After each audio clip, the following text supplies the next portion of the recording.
Let's also bring in GOP Senator John Kennedy. He joins us now. Good morning to you, Senator.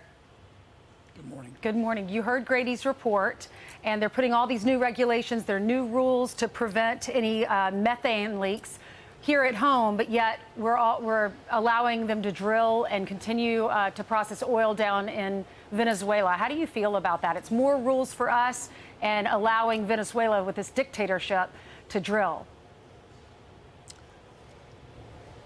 Ainsley, I used to have a beagle named Roger, and Roger was a rascal.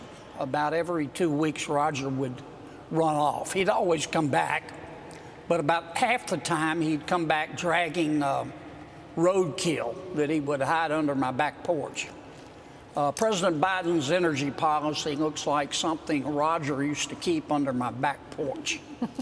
It is a fact that America has the greatest economy, strongest economy in all of human history. We can't run it without fossil fuels, not today, not tomorrow.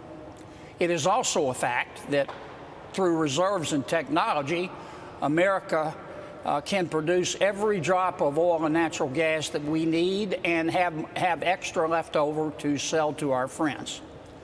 That presents a problem for President Biden because he has embraced the woke or berserk wing of the Democratic Party. And woke ideology says we have to get rid of oil and gas in the United States. So President Biden has developed a new energy policy, and it is this.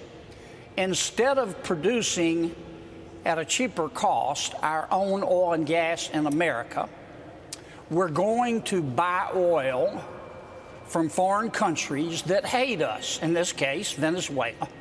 So those foreign countries will have more money to buy weapons to try to kill us. It's a marathon.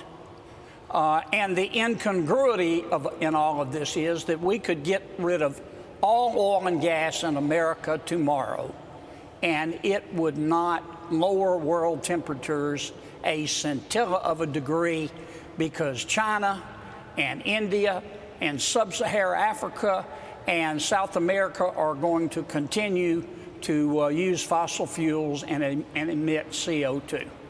It also adds to inflation, this new policy of the president's. It requires or it results in an increase in the price of oil and natural gas.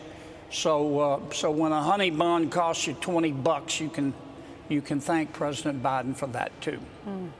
Let's also talk about the tornadoes. 25 tornadoes have touched down in Mississippi, in your state, Louisiana, and also Alabama.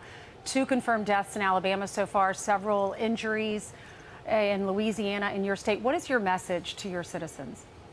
Well, I'm sorry it happened. The tornadoes in my state hit Caldwell Parish. We call our counties parishes in the northeast part of our state.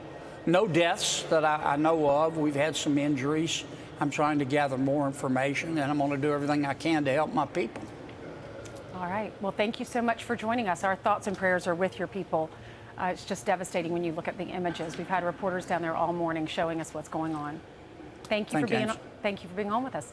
I'm Steve Ducey. I'm Brian Kilmeade. And I'm Ainsley Earhart. And click here to subscribe to the Fox News YouTube page to catch our hottest interviews and most compelling analysis.